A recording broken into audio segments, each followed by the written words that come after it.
कया चक्षुरुन्मिलितं येन तस्मै श्रीगुरुवे नमः। श्रीचैतन्यमनोभीष्टं स्थापितं येन भूतले स्वयं रूप कदा मह्यं ददाति स्वपदान्तिकं।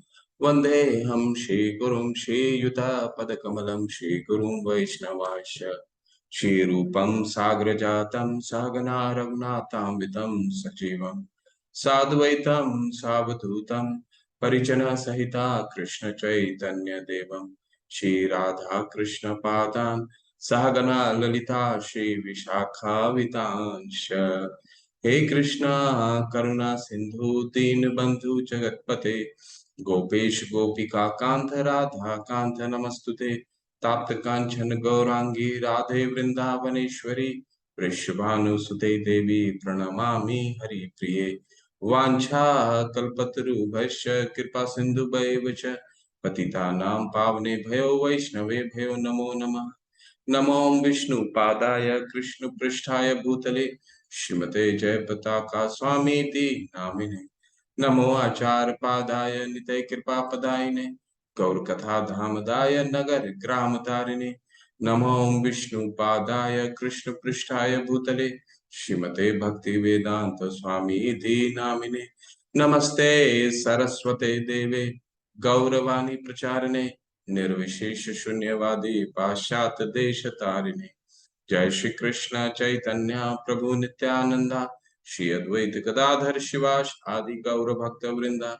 नमो महावदानाय कृष्ण प्रेम पदायते कृष्णाय कृष्ण चैतन्य नामने गुरितशे नमः। हरे कृष्णा कृष्णा कृष्णा हरे हरे हरे राम राम राम हरे हरे। हरे कृष्णा। आपके 7वें दिन और दूसरा भाग, जो सबसे महत्वपूर्ण भाग है गीता का, वो उस भाग में आप सबका स्वागत है 7वें अध्याय में। और 7वें अध्याय को शुरू करने से पहले कल हमने क्या अध्ययन किया था और कल पूरे सेक्शन का सार मैं 2-3 श्लोकों में आपको बता देता हूँ। 6ठा अध्याय था, ध्यान योग के बारे में हमने चर्चा किया। ध्यान योग में भगवान बताते हैं कि 8 प्रकार की अष्टांग योग की पद्धति के बारे में चर्चा किया भगवान ने कि 8 प्रकार की अष्टांग योग क्या होता है। अष्टांग योग जिसमें 8 स्टेप्स होते हैं, ठीक है। यम, नियम, प्राणायाम, यम, नियम, फिर आसन, प्राणायाम, धारणा, ध्यान, ये समाधि, ठीक है। प्राणायाम के बाद प्रत्याहार, प्रत्याहार के बाद धारणा, धारणा के बाद ध्यान, ध्यान के बाद समाधि। ये 8 स्टेप का प्रोसेस है जिसमें जो सिद्ध ध्यान योगी होते हैं ये 8 प्रक्रियाओं को फॉलो करते हैं और सबसे अंत में जाकर के उन्हें भगवान का आत्म साक्षात्कार होता है जिसे समाधि कहा जाता है। और ये समाधि में ही कई योगियों का पतन भी हो जाता है, ठीक है, क्योंकि वो सिद्धि कभी कभी क्या होता है, वो सिद्धि पा लेते हैं। कई 8 तरह की अष्ट सिद्धियां होती हैं। सिद्धि पाने के बाद में खुद को ही भगवान समझने लग जाते हैं, ठीक है ना। आपने देखा होगा कई मिथ्याचारी गुरुओं को देखा होगा, यहाँ पे वो कई तरह के सिद्धियां करते हैं जिससे लोगों को अपना अनुयायी बनाते हैं और स्वयं को भगवान घोषित करते हैं, ठीक है। तो ऐसे क्या होता है, उनका पतन हो जाता है। परंतु अगर उनका पतन नहीं होता है तो भगवान का आत्मा साक्षात्कार करते हैं और फिर उनको फिर वहां भी उनको भक्ति करती रहनी पड़ेगी, तब जाकर के वो का भगवान का धाम में उनका प्रवेश होता है। तो इसके बाद फिर अर्जुन पूछते हैं कि अर्जुन बताते हैं कि इस योग विद्या को करना बहुत ही मुश्किल है। चंचल ही मन कृष्णम प्रमाथि बलव्रत दृढ़ तस्याहम निग्रह मन्ये वायुरेव सुदुष्कर्मा, यानी कि वायु को पकड़ने से भी कठिन है ये मन को पकड़ना। तो भगवान बोलते हैं, हाँ ठीक कह रहे हो अर्जुन, असंशय महाबाहो मनो दुनिग्रह चला। तुम ठीक कहते हो अर्जुन, ये मन को पकड़ना बहुत मुश्किल है परंतु पकड़ा जा सकता है। कैसे? अभ्यास के द्वारा। अभ्यासेन तु कौन्तेय वैराग्येन च गृह्णति। अभ्यास करना होगा। और अभ्यास किस चीज का करना होगा कि हमें अपने मन को बार बार खींच करके भगवान के नाम में एकाग्र करना होगा। और जिसके कारण मन का, और वो कैसे कर सकते हैं तो उसका 9 तरीका बताया गया है। श्रवणम कीर्तनम विष्णु स्मरणम पाद सेवनम अर्चनम वंदनम साख्यम दास्यम आत्मनिवेदनम। तो ये 9 तरीके हैं, कोई भी तरीका अपनाइए और भगवान पे चित्त एकाग्र करिए। ठीक है, उसको खींच खींच के लेके आता है, मन अगर भटकता है तो उसको खींच के लेके आइए और इन 9 विधियों से भगवान पे चित्त एकाग्र कीजिए। तो क्या होगा, मन फिर हमारा मित्र बन जाएगा, मन हमारा दोस्त बन जाएगा, दुश्मन नहीं रहेगा। ठीक है। और इसके बाद अंत में भगवान क्या बताते हैं, अंत में भगवान निष्कर्ष देते हैं कि योगी में सर्वश्रेष्ठ योगी कौन है? योगी नाम अपि सर्वेशाम मत गतेरंतरात्मना श्रद्धावान भजते यो माम सह में युक्तमो मता। यानी वो योगी में सर्वश्रेष्ठ है जो मेरी श्रद्धा पूर्वक मुझे भजता है, पूजता नहीं है, भजता है। ऐसा क्या है भजने में? भगवान को भजा जाता है, यानी भगवान को भक्ति पूर्वक सेवा को भजना बोला जाता है। और वर्शिप, प्रभुपाद जी अपने तात्पर्य में समझाते हैं कि जो पूजा होता है वो बाकी सब लोगों के लिए यूज किया जाता है, देवताओं के लिए यूज किया जाता है, लेकिन भगवान के लिए क्या यूज किया जाता है, क्या यूज किया जाता है, क्या उपयोग किया जाता है? सेवा। ठीक है, भजते। तो वो योगी में सर्वश्रेष्ठ है जो भगवान को निरंतर योगी नाम अपनी सर्वेशम मत गतेरे अंतरात्मा, अपन अंतरात्मा से निरंतर भगवान को स्मरण करता है।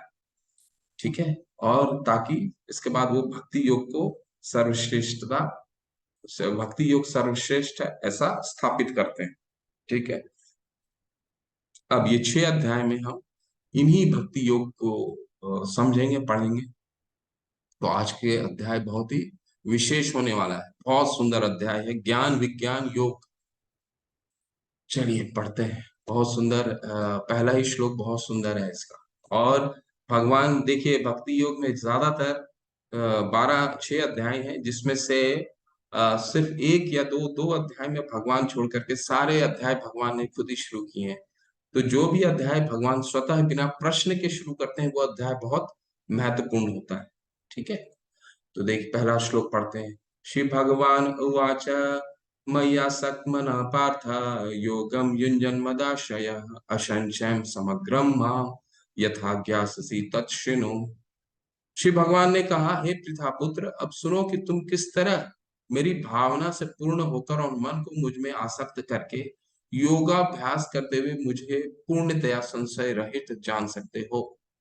तात्पर्य, भगवत गीता के इस 7वें अध्याय में कृष्ण भावनामृत की प्रकृति का विशद वर्णन हुआ है।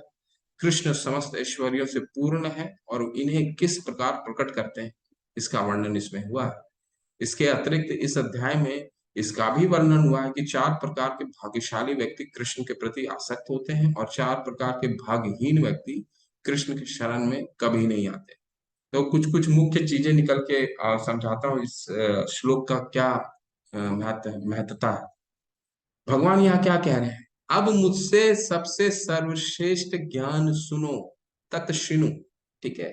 तो तत्शृणु यानी कि श्रवण जो विधि है, 9 विधियों में श्रवण की जो विधि है, श्रवणम कीर्तनम विष्णु स्मरणम पाद सेवनम, इसमें श्रवण की विधि को भगवान भगवत गीता में बहुत महत्ता देते हैं, बहुत जगह उन्होंने बताया है। मेरे से अब सुनो, 4थे अध्याय में भी उन्होंने बोला, अब मुझसे सबसे ज्ञान में सबसे श्रेष्ठ सुनो। तो श्रवण जो आप कर रहे हैं अभी, वो सबसे सबसे महत्वपूर्ण विधि है भगवान को सेवा का, श्रवण के माध्यम से, तत्शृणु। ठीक है। दूसरा क्या बहुत महत्वपूर्ण आने वाला है इस पूरे अध्याय में, इस पूरे अध्याय में हम लोग क्या पढ़ने वाले हैं कि 4 प्रकार के कौन भगवान इस पूरे अध्याय में अपने ऐश्वर्य के बारे में बताएंगे। क्योंकि हम क्या करते हैं, हम जैसे ही भगवान के बारे में पढ़ते हैं, भगवान को तो देख नहीं पाते, बोलते हैं कि हम भगवान कहाँ है, भगवान कहाँ है, भगवान तो हमें दिखते नहीं, ऐसा ऐसा करके हमारा सोचना रहता है। तो भगवान हमारी सुगमता के लिए ये बताते हैं कि मेरे ऐश्वर्य को जान लोगे तो मुझे जान लोगे। तो अपने ऐश्वर्य के बारे में यहाँ बताएंगे कि उनके कुछ ऐश्वर्यों के बारे में बताएंगे जिससे हम भगवान को समझ सकते हैं शुरुआती दौर में। ठीक है। और दूसरा बहुत ही महत्वपूर्ण इस अध्याय में क्या आने वाला है, 4 प्रकार के लोग जो भगवान की शरण ग्रहण करते हैं और 4 प्रकार के कौन लोग होते हैं जो भगवान की शरण कभी ग्रहण नहीं करते। ठीक। तो ये हम आज पढ़ने वाले हैं। अब मैं तुमसे पूर्ण रूप से व्यवहारिक तथा दिव्य ज्ञान कहूंगा। इस जान लेने पर तुम्हें जानने के लिए और कुछ भी शेष नहीं रहेगा। ठीक है, तो बहुत महत्वपूर्ण चीजें हैं बता रहे हैं भगवान यहाँ पे। मैं पूर्ण रूप से व्यवहारिक ज्ञान दे रहा हूं। तो गीता का जो ज्ञान है वो व्यवहारिक है, यानी प्रैक्टिकल है, एप्लीकेशन है। ये ज्ञान नहीं है, ये विज्ञान है। ज्ञान और विज्ञान में क्या फर्क होता है? ज्ञान वो होता है, ज्ञान एक पूरा सभी को ज्ञान कहा जाता है। लेकिन विज्ञान क्या होता है? ज्ञान का वो भाग जिसको व्यवहारिक रूप से प्रैक्टिकल एप्लीकेशन में ला सकता है, जीवन में उतार सकते हैं, उसे विज्ञान कहा जाता है। ठीक है, तो ये व्यवहारिक है, प्रैक्टिकल है। भगवान बताएंगे प्रैक्टिकल ज्ञान मैं तुम्हें देने वाला हूँ। और एक और क्या बता रहे हैं कि इस ज्ञान को जानने के बाद कुछ जानने के लिए शेष नहीं रहेगा। तो भगवान में 6 ऐश्वर्य होते हैं ना, उसमें से एक क्या होता है? कौन कौन बताएगा कि भगवान के 6 ऐश्वर्य क्या क्या होते हैं? चैट बॉक्स में लिखिए। ये हमें मालूम होना चाहिए। ऐश्वर्यस्य समरज्ञस्य, हमने पढ़ा था दूसरे अध्याय में। कौन कौन से होते हैं भगवान के 6? भगवान की 6 असीम ऐश्वर्य क्या है जो पराशर मुनि ने भगवान को परिभाषित किया? उसमें 6 कौन कौन से हैं बताइए। एंड्रेस कीजिए, नहीं तो आप ये भी बता सकते हैं कि भगवान के वो कौन से 6 गुण हैं जो असीमित मात्रा में पाई जाती हैं।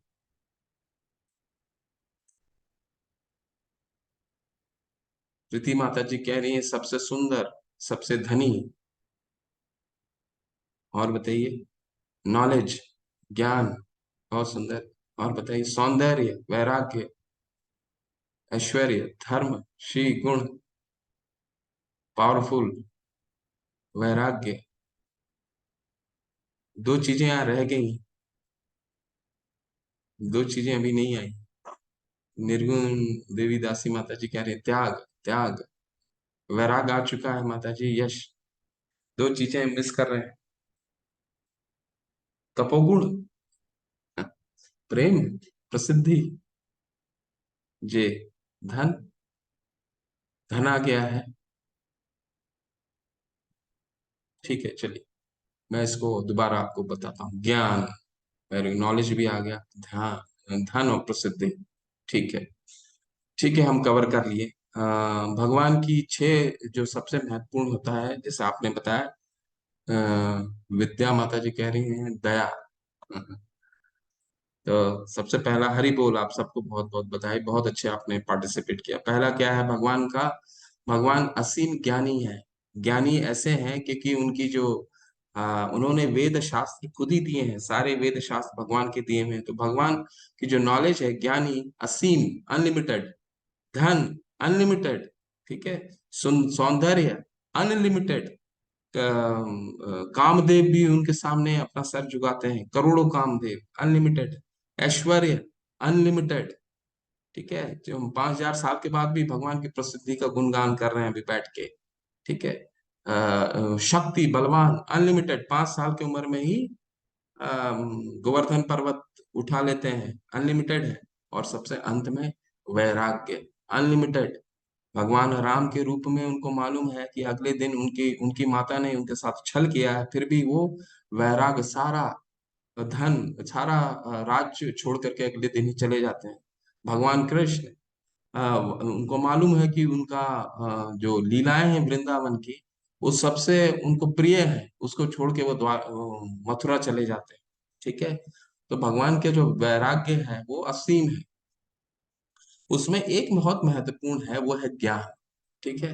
भगवान की ज्ञान अनलिमिटेड है। जैसे यहाँ बता रहे हैं कि इसको जानने के बाद तुम्हें जानने के लिए शेष नहीं रह सकता। ये सिर्फ भगवान ही बोल सकते हैं, कोई मनुष्य ऐसा नहीं बोल सकता कि मैं जो तुमको बता रहा हूँ उसको बताने के बाद और कुछ जानने के लिए शेष नहीं रहेगा। क्योंकि मनुष्य में 4 दोष पाए जाते हैं। उन 4 दोषों के कारण वो कभी भी कंप्लीट नहीं होता। क्या होती है? हमारी इंद्रियां, सेंसेस इनकम्प्लीट होती हैं। हमारी देखने की शक्ति लिमिटेड है, हम सब कुछ नहीं देख सकते। आप यहाँ अपने घर में बैठ के क्या बाहर 2 किलोमीटर में क्या हो रहा देख सकते हैं? नहीं देख सकते। हम अपने पीछे देख सकते? नहीं देख सकते। तो जो पीछे नहीं देख सकते, इसका मतलब ये नहीं कि पीछे कुछ घटनाएं नहीं घट रही हैं, या 2 किलोमीटर नहीं देख सकते तो कुछ घटनाएं 2 किलोमीटर के अंतराल में नहीं घट रही होगी। ठीक है, जिसके कारण हम गलतियां करते हैं, गलतियां भी करते हैं। ठीक है। और तीसरा हमारे में जो लिमिटेशन पाई जाती है वो क्या है, हम भ्रमित हो जाते हैं, हमें कोई कुछ बोल देता है तुरंत भ्रमित हो जाते हैं, अरे ये तो देखो ना, इस्कॉन वाले भगवान को कृष्ण बोलते हैं, कृष्ण कृष्ण से वो तो बोलते रहते हैं सिर्फ भगवान एक ही है कृष्ण। तो हम भ्रमित हो जाते हैं बहुत जल्दी, क्योंकि हमारी इंद्रियां इनकम्प्लीट है ना, हम पूर्ण शास्त्र नहीं पढ़ते। ठीक है, इनकम्प्लीट है, जिसके कारण हम भ्रमित हो जाते हैं। और चौथा, फोर्थ, जो मोस्ट इम्पॉर्टेंट है, वो है हमें हमें धोखा देने की प्रवृत्ति प्रवृत्ति होती है, चीटिंग प्रोपेंसिटी होती है, जिसके कारण कोई भी मनुष्य ये नहीं कह सकता कि जो मैं ज्ञान दे रहा हूँ वो संपूर्ण है। ठीक है, कोई भी कितना भी बड़ा विद्वान क्यों ना हो, वो ये नहीं कह सकता कि उसका जो ज्ञान है वो संपूर्ण है। सिर्फ एक ही व्यक्ति, ऐसा पुरुष कह सकता है, वो है भगवान, क्योंकि उनकी जो ज्ञान है वो अनलिमिटेड है। चलिए आगे बढ़ते हैं। बहुत सुंदर श्लोक आता है, मनुष्याणाम सहस्रेषु कश्चित् यत्तति सिद्धये कश यततामपि सिद्धानाम कश्चिन् माम वेति तत्वतः। कई हजार मनुष्यों से में से कोई एक सिद्धि के लिए प्रयत्नशील होता है, और इस तरह सिद्धि प्राप्त करने वालों में से बिरला ही कोई मुझे वास्तव में जान पाता है। भगवान को मालूम था कि उनका ज्ञान लेने वाले कलयुग में बहुत कम लोग आकर्षित होंगे। बहुत कम लोग, जैसे ही गीता का ज्ञान शुरू होता है, लोग बोलते हैं अरे कितनी बोरिंग चीजें आने लग गई है। भगवान को ये चीज मालूम था, उन्होंने इसमें लिखा है, मनुष्य नाम सहस्त्रेषु, कितने करोड़ों मनुष्यों में कोई एक मेरे में इंटरेस्ट, मुझे जानने का प्रयास करता है, उसमें से भी बहुत कम लोग बच जाते हैं जो मेरे तत्व को समझ पाता है, मुझे वास्तव में जान पाता है। ऐसा भगवान स्वयं बताते हैं, स्वयं बोल रहे हैं। मान लीजिए एक पूरे शहर है, जैसे चित्र में आप देख रहे हैं, एक पूरा शहर है। शहर में एक मैराथन का, एक दौड़ का आयोजन किया गया है, तो पूरा शहर दौड़ सकता है, एक्सेप्ट वो जिनको पैर में कोई दिक्कत ना हो। पैर में दिक्कत है वही, इसके अलावा तो सारे लोग दौड़ सकते हैं। परंतु क्या सारे लोग दौड़ पाते हैं? नहीं। और जो दौड़ पाता भी है, उसमें से कितने लोग होते हैं जो कंप्लीट कर पाते हैं मैराथन? बहुत कम लोग। भगवान यही बताने का प्रयास कर रहे हैं कि ये जो ज्ञान मुझसे शायद ही कोई लोग मुझे जानने का प्रयास करता है, और उसमें से भी कोई बहुत गिने चुने लोग मेरे वास्तव में मुझे समझ पाते हैं। अब देखिए, हमारे कोई भी कोर्सेस आप देखिए, करीबन 250-300 लोग ज्वाइन करते हैं। ठीक है, पहला दिन कई लोग आते हैं, फिर दूसरे दिन कम हो जाते हैं, तीसरे दिन कम हो जाते हैं, 18 दिन जो है वो बहुत कम लोग टिक पाते हैं। और ये यथार्थ है, क्योंकि भगवान स्वयं ने बताया कि उन पे इंटरेस्ट लोगों का नहीं आता। ऐसा क्यों? क्यों नहीं भगवान को समझते हैं, हम समझ पाते हैं? उसका कारण सिर्फ एक ही है, हम वही काम कर रहे हैं जो आहार निद्रा भय मैथुन हम चाह, सिर्फ आहार, निद्रा, भय और मैथुन जो पशु भी करते हैं, हम उसी में रत रहते हैं। कभी भी हम अपने धर्म को जानने का प्रयास नहीं करते। इसके लिए ये भगवान को कोई जानने का प्रयास नहीं करता, बहुत कम लोग जानने का प्रयास करते हैं। ठीक है, अब भगवान अपनी शक्तियों के बारे में बताएंगे। बहुत सुंदर है ये, ध्यान दीजिएगा। दो शक्तियों के बारे में बताते हैं जो जो पूरा हमारा दृश्य जगत, चाहे वो भौतिक जगत हो या आध्यात्मिक जगत है, इन दो शक्तियों के अंतर ही आती है।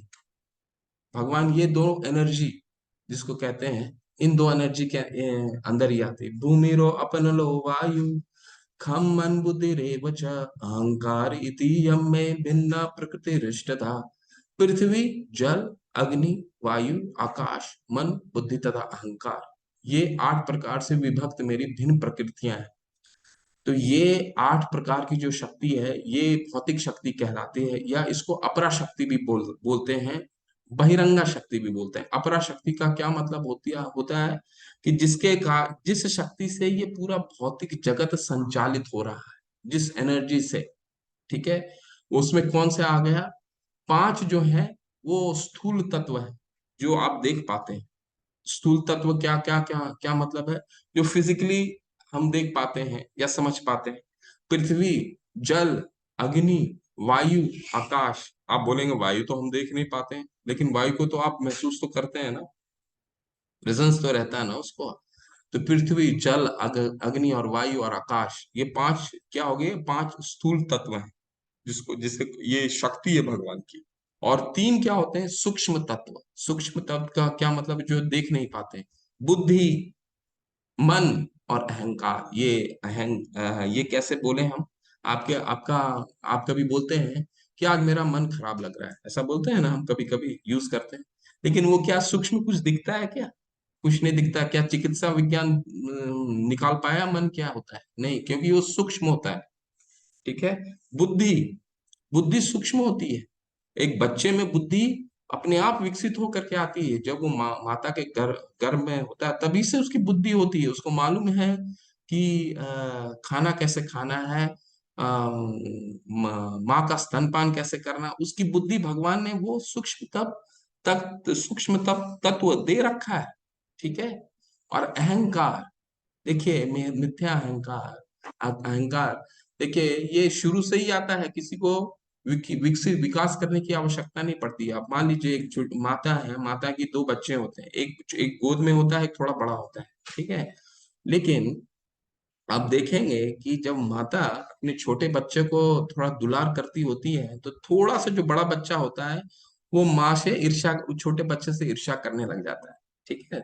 ईर्ष्या करता है कि माँ उस छोटे बच्चे को ज्यादा दुलार कर रही है, होता है ना। तो ऐसा ये जो अहंकार है, ये जो आता है, ये अहंकार सूक्ष्म अपने आप आता है। ये माता पिता बच्चे में नहीं डालते, ये अपने आप आता है। तो ये जो आठ शक्तियां होती हैं, ये आठ शक्तियों के द्वारा ये पूरी भौतिक जगत संचालित होता है।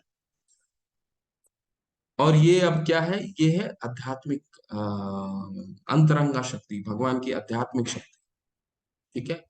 अप्रेयमितस्त्वन्या प्रकृतिम विद्धि में पराम जीव भूता महाबाहो ययेदम धार्यते जगत। हे महाबाहो अर्जुन, इनके अतिरिक्त मेरी एक अन्य पराशक्ति है, जो इन जीवों से युक्त है, जो इस भौतिक अपराशक्ति प्रकृति के साधनों का विदोहन कर रहे हैं।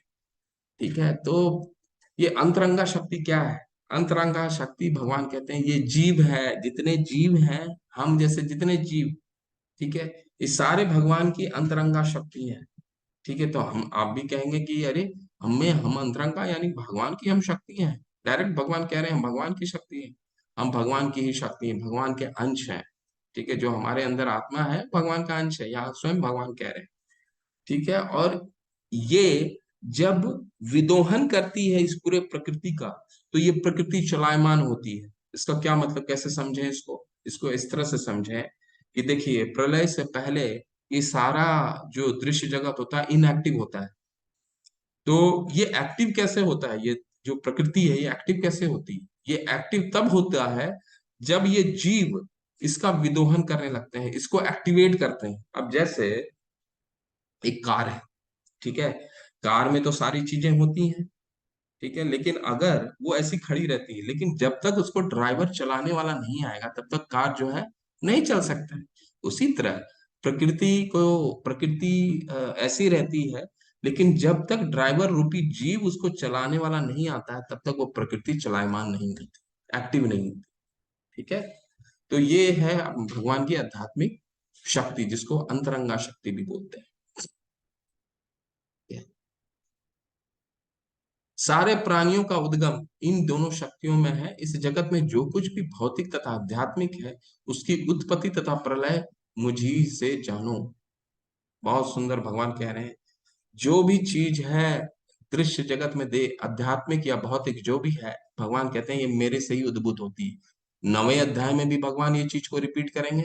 10वें अध्याय के 8वें श्लोक में भी यही बताएंगे भगवान, अहम सर्वस्व प्रभवो मत्ता सर्वम प्रवर्तते इति मता भजन्ते माम बुधा भाव समन्विता। जितनी भी जड़ चेतन वस्तु है, आध्यात्मिक भौतिक शक्ति, सब भगवान के द्वारा उद्भूत होती है। ठीक है। अब इसको और भी अगर डिटेल में आप समझना चाहते हैं, तो देखिए जैसे ये ये दृश्य ये जगत कैसे होता है, आपको बहुत छोटे में समझा देता हूँ। शॉर्ट में समझा देता हूँ कि सबसे पहले भगवान महाविष्णु के रूप में आते हैं, और महाविष्णु के रूप में वो जब सांस छोड़ते हैं, जितने भी बुलबुले होते हैं, बबल्स निकलते हैं जो, ठीक है, रोम, उनके रोम पोम से जितने बबल्स निकलते हैं, ब्रीद आउट करते हैं, तो सारे बबल्स ब्रह्मांड के रूप में जितने ब्रह्मांड है सारे ब्रह्मांड के रूप में आ जाते हैं, ठीक है। फिर ये महाविष्णु जो है अपने आप को सेकंड टाइम फिर एक्सपैंड करते हैं, हर ब्रह्मांड में वो कारणोदक्षाय विष्णु के रूप में अपने आप को एक्सपैंड करते हैं, ठीक है। हर ब्रह्मांड में चले जाते हैं। इसके बाद उस ब्रह्मांड का निर्माण कैसे होता है, कारणोदक्षाय विष्णु, गर्भोदक्षाय विष्णु जो है, फिर उनके नाभि कमल से, नाभि कमल से ब्रह्मा जी आते हैं, जो पूरे दृष्टि का दृ- दृष्टि को पूरे जगत ब्रह्मांड को, सारी सृष्टि को उत्पाद करते हैं, ठीक है।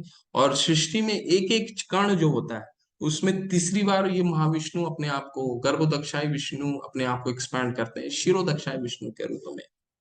तो भगवान जो है हर एक कण में है, हर एक कण में है, ठीक है। तो ये तीन रूप होता है भगवान का। कारणोदक्षाय विष्णु, वो एक्सपैंड करते हैं गर्भोदक्षाय विष्णु में, गर्भोदक्षाय विष्णु एक्सपैंड करते हैं क्षीरोदक्षाय विष्णु में। भगवान हर जगह रहते हैं, ठीक है।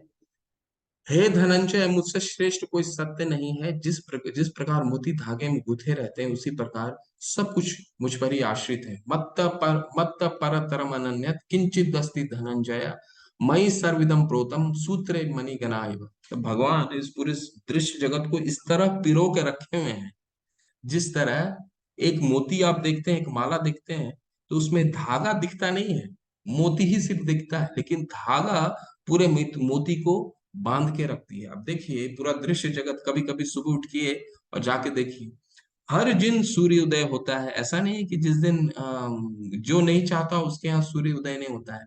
सूर्योदय सबके लिए बराबर है। हर दिन बारिश होता है, सूर्योदय होता है, ग्रह अपने घर में घूमते हैं, उसी तरह कुछ भी ऑटोमेटिक नहीं है। भगवान ने पूरे दृश्य जगत को इस तरह से सजाया हुआ है, जिस तरह से एक मोती, एक माला सूत्र में बंधा रहता है, वही पूरा दृश्य जगत एक सूत्र में बंधा है। अब जैसे आप जाइए, हमें लगता है कि ये ऑटोमेटिक हो रहा है, ये धूप सूर्योदय ऑटोमेटिक है, बारिश ऑटोमेटिक है, ठीक है, वर्षा होता है वो ऑटोमेटिक होता है, लेकिन कुछ भी ऑटोमेटिक है, पृथ्वी सूर्य के चक्कर लगाता है वो ऑटोमेटिक है, ऐसा कुछ भी ऑटोमेटिक नहीं है। सब भगवान का एक नियोजन है। जैसे आप एटीएम मशीन जाते हैं, एटीएम मशीन में जब कार्ड निकालते हैं, कार्ड से पैसे निकालते हैं, तो हमें लगता है कि पैसे जो हैं ऑटोमेटेड आ रहे हैं, ऑटोमेटेड टेलर मशीन से ऑटोमेटिक आ रही है। ऐसा नहीं है, उसके पीछे पूरा इंजीनियर होते हैं, पैसे डालते हैं, उसका बैकएंड ऑफिस होता है जो उसमें पैसे के साथ आपको ऐसे ऑटोमेटेड बना के रखा है उस मशीन को, ताकि आपको पैसे निकल सके। उसी तरह ये दृश्य जगत कुछ भी ऑटोमेटिक नहीं है, भगवान ने इसको उस तरह से एक सूत्र में बांधा हुआ है, ठीक है।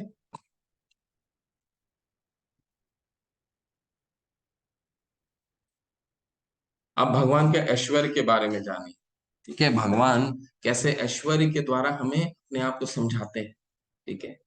रसो अहम अप्सु कौन्तेय, प्रभास्मि शशि सूर्यो प्रणव सर्व वेदेषु शब्द खे पुरुषम निर्षो। हे कुंती पुत्र, मैं जल का स्वाद हूँ, सूर्य तथा चंद्रमा का प्रकाश हूँ, वैदिक मंत्रों में ओंकार हूँ, आकाश में ध्वनि हूँ, तथा मनुष्य में सामर्थ्य हूँ। कितना सुंदर भगवान बता रहे हैं। भगवान बता रहे हैं कि अगर शुरू में तुम्हें मेरे बारे में अगर तुम्हें नहीं समझ में आता है, तो मेरे ऐश्वर्य के द्वारा मुझे जानो। कैसे? कैसे हम ऐश्वर्य के द्वारा जानते हैं? भगवान कहते हैं मैं पानी का स्वाद हूँ, ठीक है।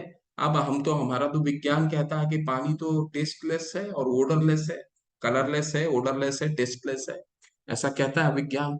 लेकिन भगवान कह रहे हैं जब गर्मी से आप आते हैं, बहुत गर्म है, ठीक है, और सामने आपको कितना भी पेयजल, कोई कोई भी पीने की वस्तु रख दिया जाए, आप किसको चुनते हैं?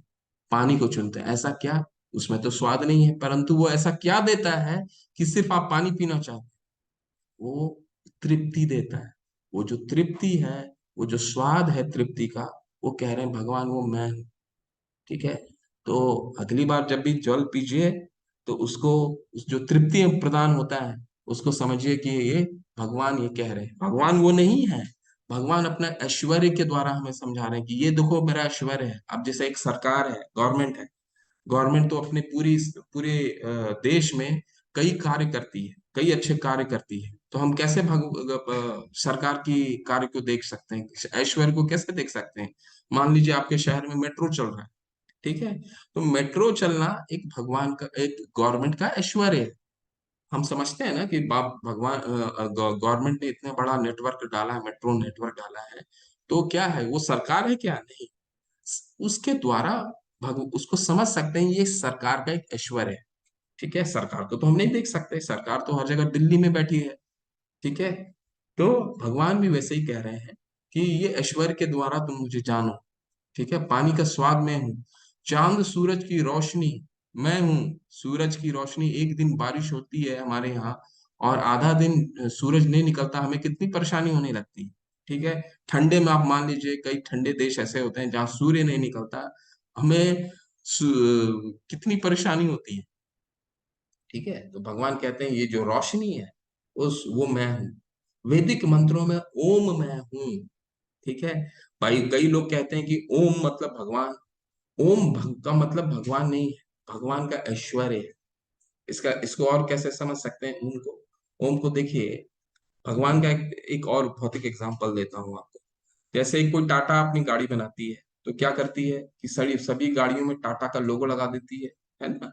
तो हम ये समझते हैं कि उस लोगो को जैसे ही देखते हैं, तो हम समझते हैं कि ये जो गाड़ी है वो टाटा कंपनी की है। उसी तरह ओम जो है, भगवान का एक लोगो है, भगवान नहीं है। ठीक है। भगवान का एक लोगो है जिसके द्वारा हम समझते हैं कि ये भगवान का ऐश्वर्य है। ठीक है। ईश्वर में, इधर में मैं ध्वनि हूँ। ध्वनि, आदमी में योग्यता हूँ, यानी टैलेंट। जो हर आदमी में एक टैलेंट होता है, वो टैलेंट भगवान कह रहे हैं वो मैं हूँ। पृथ्वी का जो सुगंध है, कह रहे हैं भगवान मैं हूँ। आग का तपिश मैं हूँ। ठीक है। सभी तपस्वियों का तपस्या मैं हूँ। सभी अस्तित्व, बुद्धिमान का बुद्धि मैं हूँ।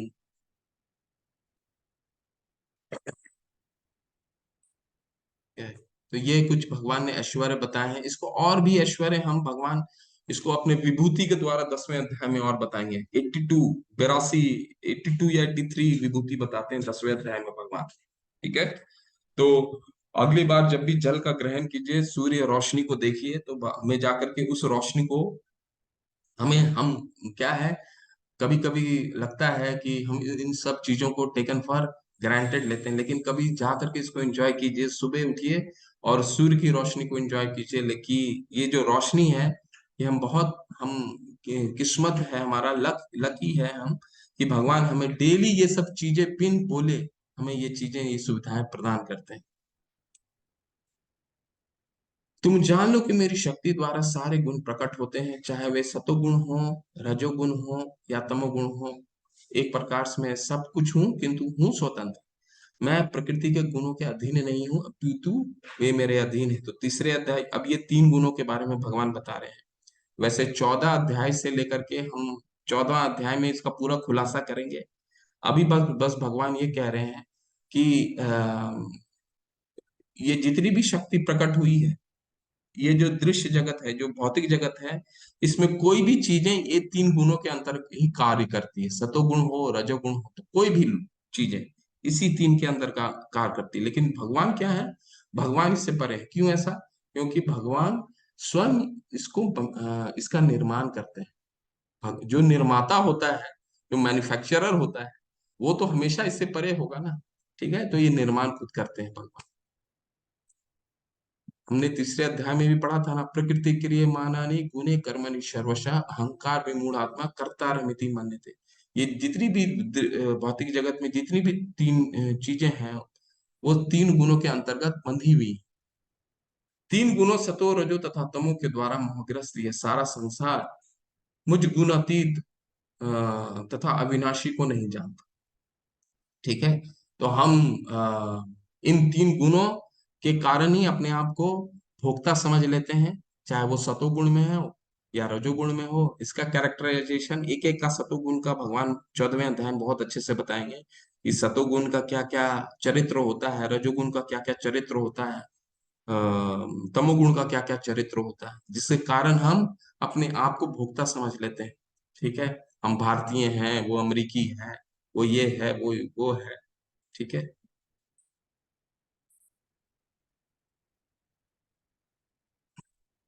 लेकिन ये तीन गुणों से निकलने का क्या उपाय है? कौन निकालेगा हमें? देवी ही ऐशी गुणमयी मम माया दुरतया माम एव ये प्रपद्यन्ते माया में ताम तरंती थे। प्रकृति के तीन गुणों वाली इस मेरी देवी प्रकृति को, शक्ति को पार कर पाना कठिन है, किंतु जो मेरे शरणागत हो जाते हैं वे सरलता से इसे पार कर जाते हैं। कितना सुंदर भगवान बता रहे हैं कि सब सारे लोग तीन गुणों में बंद है। ठीक है। गुण का क्या मतलब हुआ? तीन गुण मतलब रस्सी। सब लोग रस्सी से पकड़े हुए हैं। ठीक है। जैसे सारे लोग भौतिक जगत में एक जेल में बंद है। हो सकता है कोई सतोगुण हो तो सोने का जेल में बंद है। ठीक है। रजोगुण हो तो किसी और जेल में बंद है, और जो तमोगुण है वो काल कोठरी में बंद है। लेकिन है बंद सारे जेल में। लेकिन इस जेल से हमें छुड़ाएगा कौन? हमें जेल से वही छुड़ा सकता है जो जेल में बंद नहीं है, यानी उसका जेलर ही छुड़ा सकता है। ठीक है। तो जेलर यहाँ कौन है? जेलर भगवान स्वयं है, या हमारे गुरु होते हैं। माम एव ये प्रपतंते। ठीक है, वो हमें छुड़ा करके लेके जाए। उसके लिए क्या करनी पड़ेगी? उनकी सेवा करनी पड़ेगी, उनको प्रसन्न करना पड़ेगा।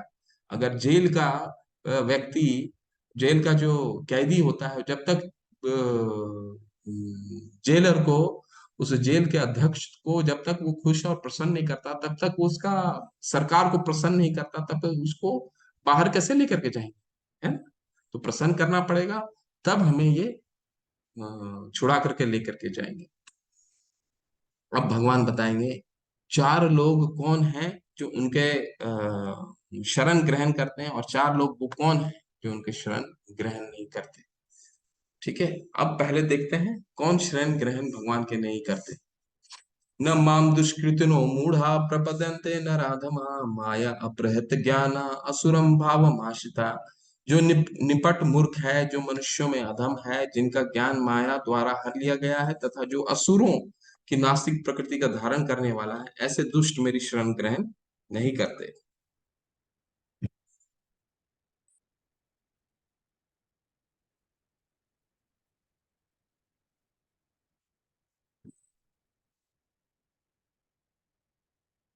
देखिए बहुत सुंदर यहाँ बता रहे हैं भगवान कि चार लोग वो कौन है जो मेरे शरण ग्रहण नहीं करते। कौन है? न माम दुष्कृतनो मूढ़ा प्रपद्यन्ते नराधमा माया प्रीत ज्ञान असुरम भावमाश्रिता। पहला वो है मूढ़ा। मूढ़ा का क्या संस्कृत में मूढ़ा का मतलब होता है मूर्ख। ठीक है। ये मूर्ख कौन है? तो भगवान कहते हैं वो जो अपने सुबह 8 बजे से लेकर के शाम तक 8 बजे तक डेली काम करता है, और अपने श्रम का स्वयं लाभ उठाना चाहता है। ठीक है। जितना काम कर रहा है, सोचता है मैं 8 बजे से सुबह से खटूंगा, 8 बजे रात तक करूंगा, बहुत धन कमाऊंगा। ठीक है। और एक जानवर, पशु, गधे की तरह वो काम करता है। प्रभुपाद जी बताते हैं गधा दिन भर खटता है, उसे खुद नहीं मालूम होता है कि वो क्यों इतना काम कर रहा है। उसी तरह मूढ़ा ऐसा व्यक्ति है जो सुबह 8 से 8 बजे तक चलता है, खटता है, और उसको स्वयं के पास कभी कभी समय नहीं बचता है कि उस धन का वो उपयोग कर सके। ठीक है। ऐसा व्यक्ति कहलाता है मूढ़ा। वो कभी भी भगवान के शरण ग्रहण नहीं कर सकता। दूसरा, नराधम।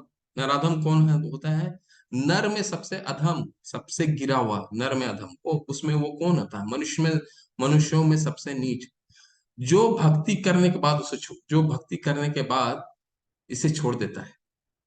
ठीक है। वो जानता है कि भगवान सर्वश्रेष्ठ है, फिर भी भगवान का मंदिर नहीं जाता है, भगवान से विलग रहता है, अपने आप को भोक्ता समझता है।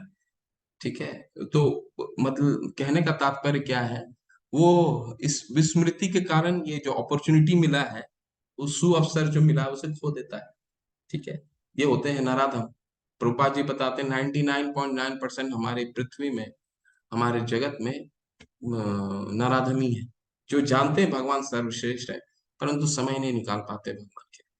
तीसरा कैटेगरी आता है माया अपहृत ज्ञान। माया अपहृत ज्ञान वो कौन होते हैं? शास्त्रों में जिन्होंने शास्त्रों का मनन किया है, चिंतन किया है, जो पढ़े लिखे होते हैं, वैज्ञानिक होते हैं ऐसे, लेकिन वो क्या करते हैं? वो भगवान कहते हैं एक सामान्य मनुष्य है, साधारण मनुष्य मानते हैं भगवान को। वो क्या होता है? माया अपहृत ज्ञान।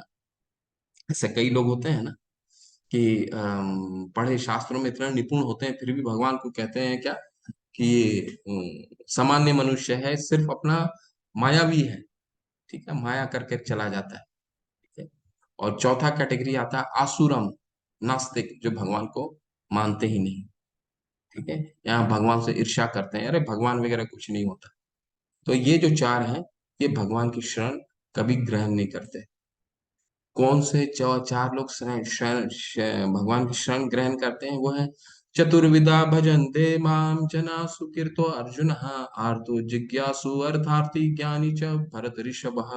हे भरत श्रेष्ठ, चार प्रकार के पुण्य आत्मा मेरी सेवा करते हैं, आर्त, जिज्ञासु, अर्थार्थी तथा ज्ञानी। इस लोगों की चार श्रेणियां हैं, वे जो पीड़ित हैं, वे जिन्हें धन की आवश्यकता है, वे जिन्हें जिज्ञासा है, और वे जिन्हें परम सत्य का ज्ञान है। ये सारे लोग विभिन्न परिस्थितियों में परमेश्वर की भक्ति करते रहते हैं। शुद्ध भक्ति निष्काम होती है और इससे किसी भी लाभ की आकांक्षा नहीं रहती। तो चार जो लोग हैं वो भगवान को शरण ग्रहण करते हैं। उसमें पहला क्या आता है? आर्तो। आर्तो का क्या मतलब होता है?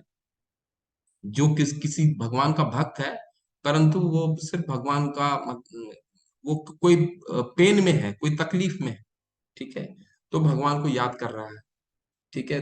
और दूसरा कौन आते हैं? जिज्ञासु। आर्तो जिज्ञासु, जिसको भगवान के बारे में जानना कुछ चाहते हैं, ठीक है, वो भगवान की शरण ग्रहण करते हैं। तीसरा आता है अर्थार्थी, जिसको कुछ धन की आवश्यकता है, जैसे ध्रुव महाराज, अभी आगे हम उदाहरण देखेंगे। और चौथा आता है ज्ञानी। ज्ञानी क्या है? वो भगवान के उससे भगवान से कुछ नहीं चाहिए, बस भगवान के विषय में जानना चाहता है, ठीक है। तो शास्त्र में इसके बहुत सारे उदाहरण है। पहला देखिए, आर्तो, ये जो है पहला आप चित्र देख रहे हैं, गजेंद्र हाथी का है। गजेंद्र हाथी को एक मगर ने पकड़ लिया था जल में, ठीक है।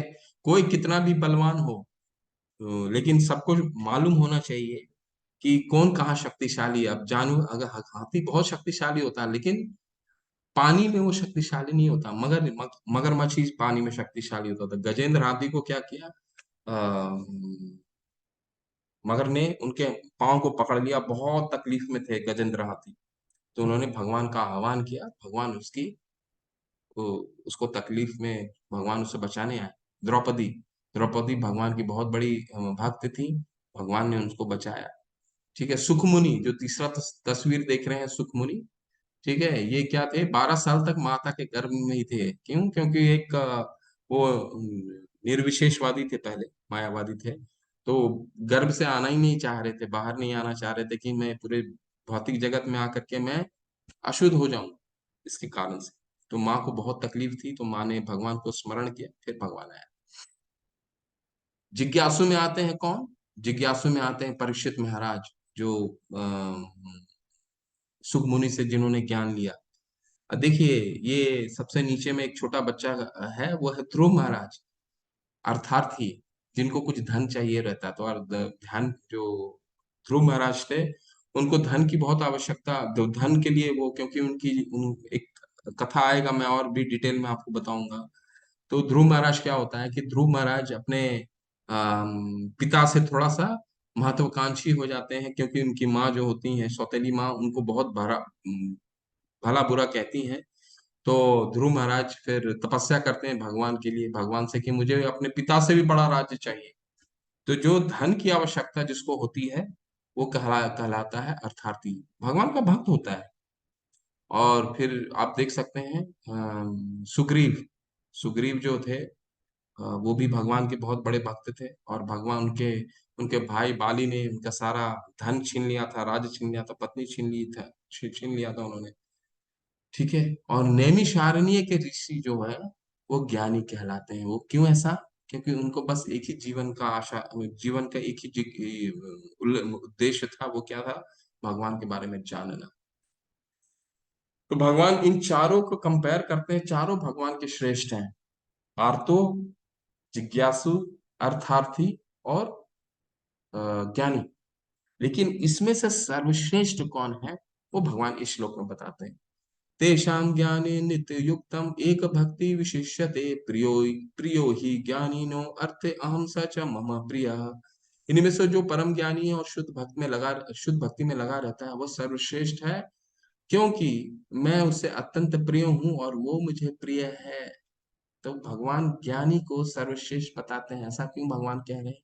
क्योंकि वो उसको कोई भगवान से कुछ चाहिए नहीं, वो सिर्फ भगवान के बारे में जानना चाहता है। तो भगवान के बारे में जानते जानते उससे भगवान का आत्म साक्षात्कार हो जाता है। उसे मालूम चल जाता है कि निर्विशेष ब्रह्म कौन है, परमात्मा का ज्ञान, निर्विशेष ब्रह्म और परमात्मा का ज्ञान हो जाता है। और जब पूर्ण शुद्ध हो जाता है, तो वो अपने आप को, उसको स्वरूप समझ में आता है कि वो भगवान का दास है। ठीक है। अब जैसे बाकी के जो तीन हैं, वो भी सर्वश्रेष्ठ हैं, भगवान को प्यारे हैं, लेकिन उसमें कभी कुछ ना कुछ कमियां होती हैं। जैसे यूरोप में क्या था, विश्व युद्ध से पहले कई चर्चेस थे, लोग बहुत रिलीजियस हुआ करते थे यूरोप में। ठीक है।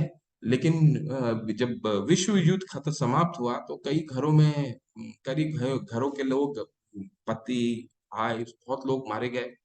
तो इसमें क्या हुआ, लोगों ने चर्च जाना ही छोड़ दिया, लोगों का भगवान से आस्था ही छूट गया। ठीक है। क्योंकि वो लोग कुछ चाहते थे भगवान से, और वो पूर्ण नहीं हुआ तो छोड़ दिया भगवान, भगवान को उन्होंने। तो चर्चेस जो थे, थ्री वर्ल्ड वॉर 2 के बाद बहुत सारे चर्चेस जो हैं वो खाली हो गए थे यूरोप में। तो प्रोपाद जी भी गए थे, तो कई चर्चेस को उन्होंने यूटिलाइज किया, जर्मनी के चर्च को उन्होंने यूटिलाइज किया, कई जगह के चर्चेस को उन्होंने सरकार से बोला मुझे दे दो, ये तो खाली पड़े रहते हैं। लेकिन ज्ञानी क्या होता है? ज्ञानी भगवान का हमेशा अ, भगवान के बारे में जानने का प्रयास करता है, प्रिय होता है। परंतु इसको भी बहुत जन्म लग जाता है, ज्ञानी को भी बहुत जन्म लग जाता है। वो बता रहे हैं, देखिए।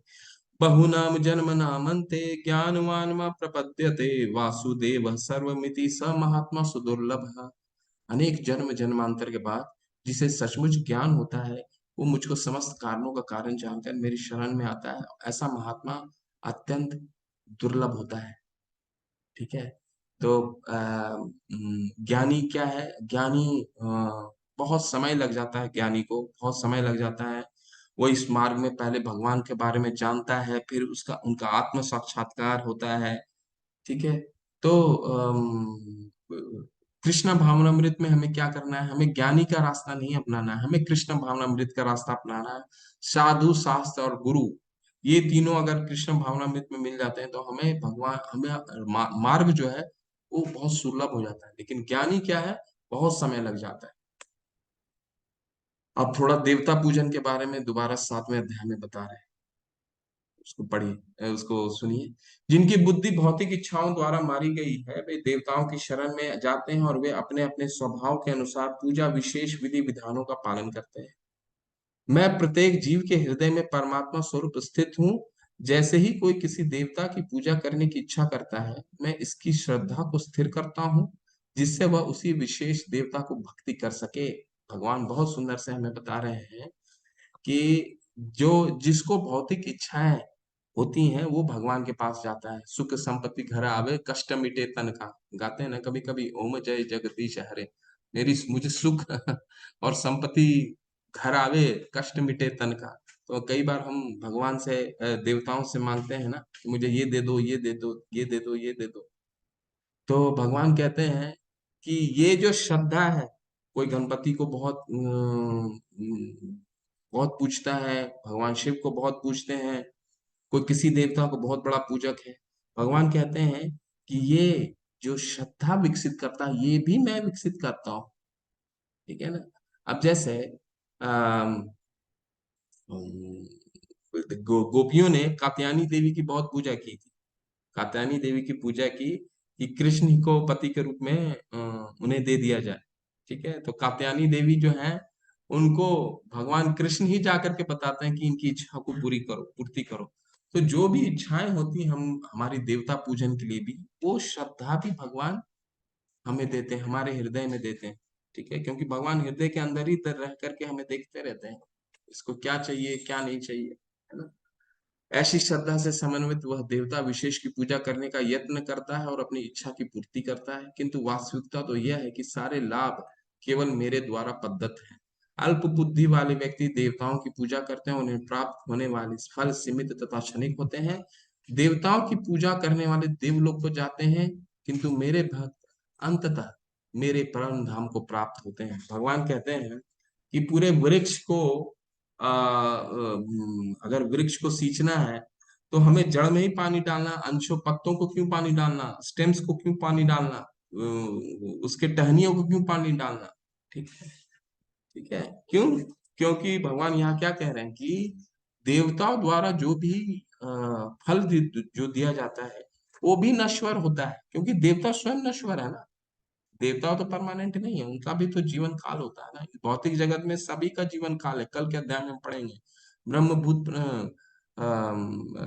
वहां कहते हैं कि भगवान कहते हैं कि 8वें अध्याय में कि अ, ब्रह्मा जितना भी ऊंचे लोग हैं उसका उनका भी पतन होता है। ठीक है, अब मान लीजिए आपको शरीर को सब पार्ट को खाना खिलाना है, क्या आप हाथ को हाथ को चलाने के लिए हाथ को खाना खिलाते हैं क्या? आंख को चलाने के लिए आंख को खाना खिलाते हैं क्या? नहीं। हमें क्या, हमें सिर्फ एक जगह हम अपने उदर में अगर खाना दे देते हैं, अपने स्टमक में खाना दे देते हैं, तो सारा पोषण पूरा शरीर में फैल जाता है। हमारे पैर को चला जाता है, हमारे हाथों को चला जाता है ना। बुद्धिहीन मनुष्य मुझको ठीक से न जानने के कारण सोचते हैं कि मैं पहले निराकार था और अब मैंने इस स्वरूप को धारण किया है। मैंने अपने अल्प ज्ञान के कारण मेरी अविनाशी तथा सर्वोच्च प्रकृति को नहीं जान पाते। तो भगवान जो मूर्ख होते हैं, बुद्धिहीन मनुष्य, वो क्या भगवान को अजन्मा और अविनाशी नहीं जान पाते। ठीक है, भगवान चौथे अध्याय में कहते हैं ना, अजो अपि सन अव्य आत्मा भूता नाम ईश्वरोपि सन प्रकृति स्वामी अधिष्ठाया स्वम भवाम्य आत्माया। यानी मैं अजन्मा हूं और अव्यय हूं, लेकिन जो बुद्धिहीन व्यक्ति है वो क्या है, वो क्या समझता है, वो समझता है कि ये भगवान तो ये इस पृथ्वी पे जन्म लिए है। ठीक है, अब जानंती माँ मूढ़ा मानुषी तनुमाश्रितम, कह रहे हैं कि भगवान जो है वो इस हमारे ही जैसा मनुष्य के रूप में अवतरित होते हैं। मैं मूर्खों तथा अल्पज्ञों के लिए कभी प्रकट नहीं हूं, उनके लिए तो मैं अपनी अंतरंगा शक्ति द्वारा आच्छादित रहता हूं, अतः वे यह नहीं जान पाते कि मैं जन्मा तथा अविनाशी हूँ। बहुत सुंदर इसका वर्ष है। इसका वर्ष आता है, ना हम प्रकाश सर्वस्य योग माया समावृता मूढ़ो यम न अभिजानाति लोक माम अजमम वयम। देखिए भगवान क्या कह रहे हैं कि जो मूर्ख होता है उनके सामने भी अगर मैं प्रकट हो गया तो वो मुझे नहीं देख पाते। ठीक है, अब दुर्योधन के सामने तो थे ही। धृतराष्ट्र के सामने जब संधि प्रस्तावना लेकर के गए थे भगवान, तो धृतराष्ट्र को पल भर के लिए उन्होंने रोशनी दे दी थी आंखों में, परंतु वो इतने चकाचौंध हो गए भगवान को देख करके, कहने लगे कि मुझे दोबारा अंधा बना दो। ठीक, तो जो मूर्ख होता है उसके सामने भी अगर भगवान खड़े रहते हैं उस समय भगवान को नहीं समझ पाते हो। शिशुपाल 100 गलतियों को बारे में कहा उनको कि तुम मत करो मत करो मत करो मत करो मत करो, फिर भी नहीं माने। ठीक है,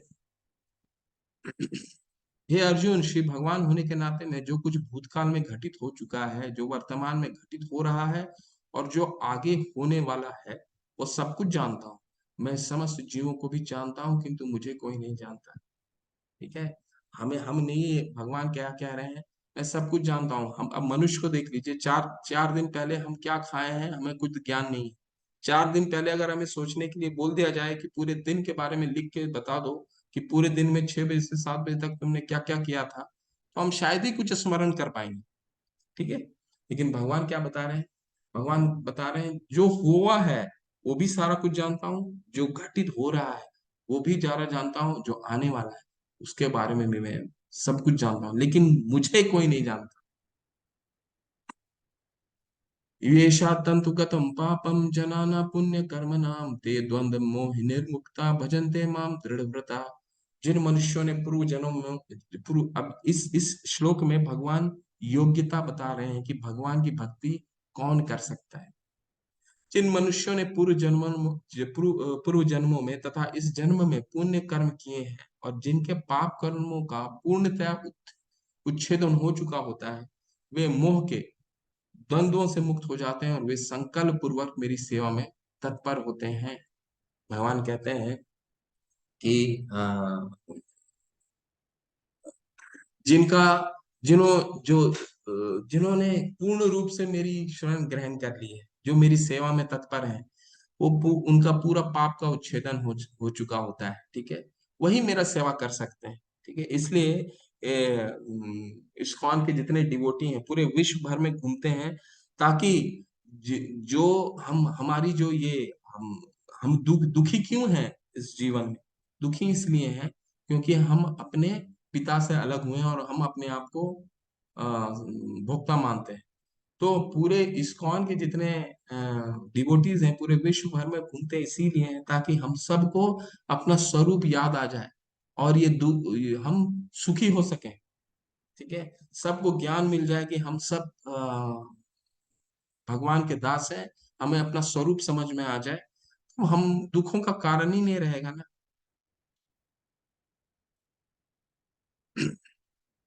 ये जो श्लोक है, ये श्लोक कल के अध्याय का आगाज करता है। सादि भूतादि देवम माम सादि यज्ञम च ये विदु प्रयाण काले अपि च माम ते विदुर्युक्त चेतसः।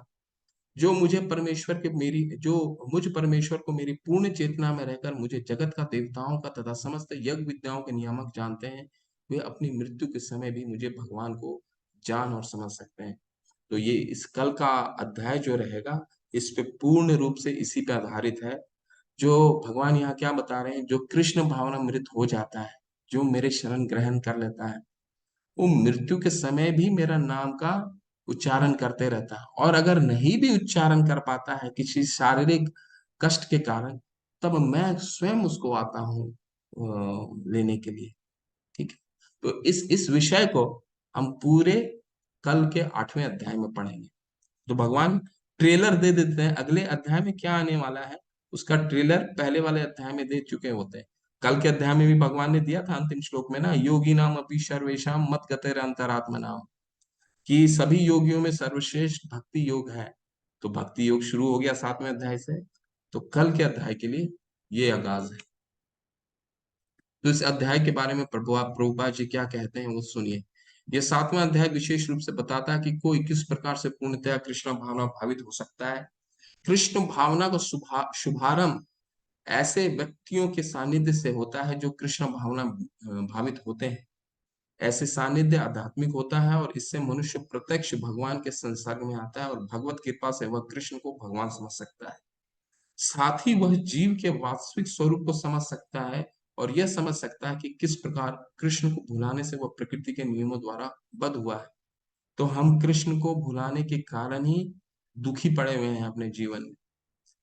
वह यह भी समझ सकता है कि यह मनुष्य जीवन कृष्ण भावनामृत को पुनः प्राप्त करने के लिए मिला है, अतः इसका सदुपयोग परमेश्वर की अहेतु की कृपा प्राप्त करने के लिए करना चाहिए। अहेतु की का क्या मतलब हुआ? अकारण, बिना कारण के, बिना मतलब के, उसका मतलब होता है अहेतुकी।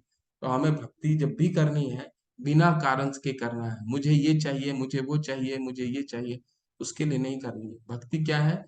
क्योंकि हम अपने बच्चे से अगर अगर हम प्रेम करते हैं, माँ अगर बच्चे से प्रेम करती है, तो माँ का जो प्रेम होता है बच्चे के लिए अहेतुकी होता है, वो सबसे क्लोजेस्ट है दिव्य प्रेम का। तो वही प्रेम हमें भगवान से करना है, कि हमें कुछ चाहिए जब हम जरूरत पड़े तब नहीं जाना है भगवान से, अहेतु की करना है। ठीक है, हरे कृष्णा। ये आपका अंत है था, ये सबसे लास्ट था। ठीक है, इसको कल हम करेंगे। हरे कृष्णा। आज मैं आपके ज्यादा प्रश्न नहीं ले पाऊंगा। आपके जो भी प्रश्न हैं वो कल लिख लीजिए। कल मुझसे प्रश्न कीजिएगा, मेरा एक और क्लास रहता है आज की तारीख में, संडे के दिन। एक दो प्रश्न ले लेता हूँ माता जी। हाँ जी एक, प्रभु जी। आज हाँ मैं जी। ज्यादा प्रश्न नहीं ले पाऊंगा माता जी, है ना? आज अभी किसी का हैंड रेज ही नहीं हुआ है। एक कोई चैट में किसी किसी ने डाला है, मैं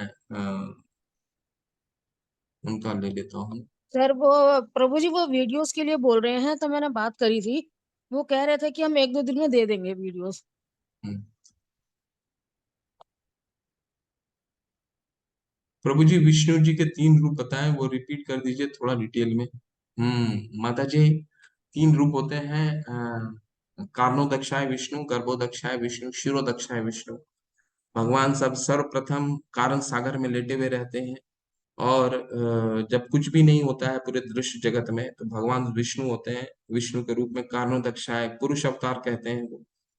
कारणोदक्षाय कारण सागर में लेटे रहते हैं, और जो भी सांस को छोड़ते हैं वो बुलबुले के रूप में, वो सारा बुलबुला ब्रह्मांड बनता है। तो कारणोदक्षाय विष्णु सबसे पहले ब्रह्मांड को उत्पन्न करते हैं अपने सांस छोड़ने से। इसके बाद सेकेंड टाइम वो अपने आप को दोबारा एक्सपैंड करते हैं और हर ब्रह्मांड में चले जाते हैं। उनका नाम होता है गर्भोदक्षाय विष्णु। ठीक है। उनका क्या काम रहता है गर्भोदक्षाय विष्णु का? वो ब्रह्मा जी को उत्पन्न करते हैं। उनके नाभि कमल से, नाभि नाल से कमल की नाल जाती है, जिसमें ब्रह्मा जी आते हैं। और ब्रह्मा जी पूरी सृष्टि का सृष्टि को बनाते हैं। ठीक है। और सृष्टि बनाने के बाद गर्भोदक्षाय विष्णु जो सेकंड होते हैं, वो अपने आप को थर्ड टाइम एक्सपैंड करते हैं। वो उनका नाम होता है क्षीरोदक्षाय विष्णु, जो परमात्मा के रूप में हमारे शरीर में होते हैं। वो हर एक कण में, छोटे से छोटे कण में भगवान जाते हैं, बड़े से बड़े में भी जाते हैं क्षीरोदक्षाय विष्णु के रूप में। तो इस तरह जो जो भी भगवान का अवतार होता है, वो क्षीरोदक्षाय विष्णु का ही अवतार होते हैं। थर्ड जो होते हैं उनका ही अवतार होता है। जितना भी अवतार आते हैं उनके ही अवतार होते हैं। ठीक है। तो ये मैं 10वें अध्याय में भी आपको समझाऊंगा इस चीज को, अगर समझ नहीं आता है। 3 चीजें ध्यान में रखिए। कारणोदक्षाय विष्णु, गर्भोदक्षाय विष्णु, शिरोदक्षाय विष्णु। प्राइमरी क्रिएटर होते हैं, फर्स्ट होते हैं कारणोदक्षाय।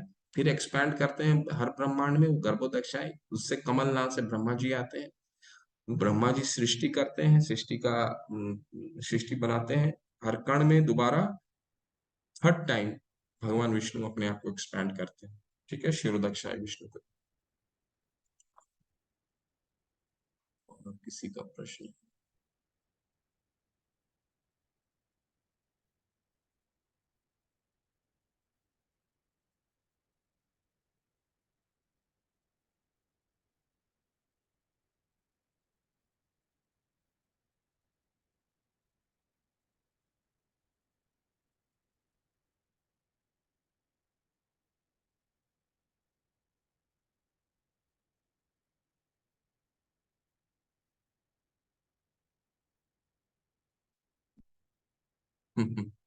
प्रभु जी, भगवान कहते हैं सिर्फ मेरी पूजा करो, तो क्या दूसरे देवी देवताओं की पूजा करनी नहीं?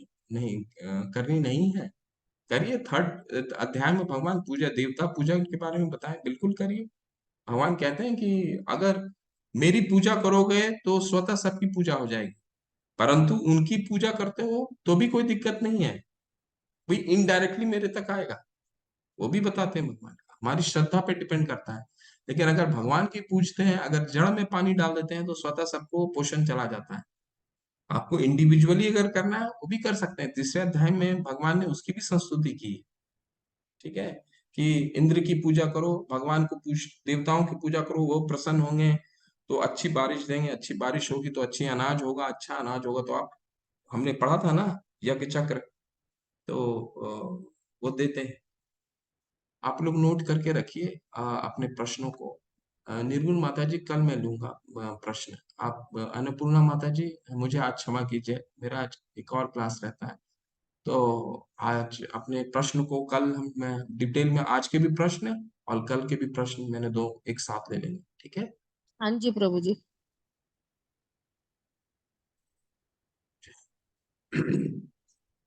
हरे कृष्ण, चलता है। वांछा कल्पतरुभ्यश्च कृपा सिन्धुभ्येव च पतितानां पावने भयो वैष्णवे भयो नमो नमः।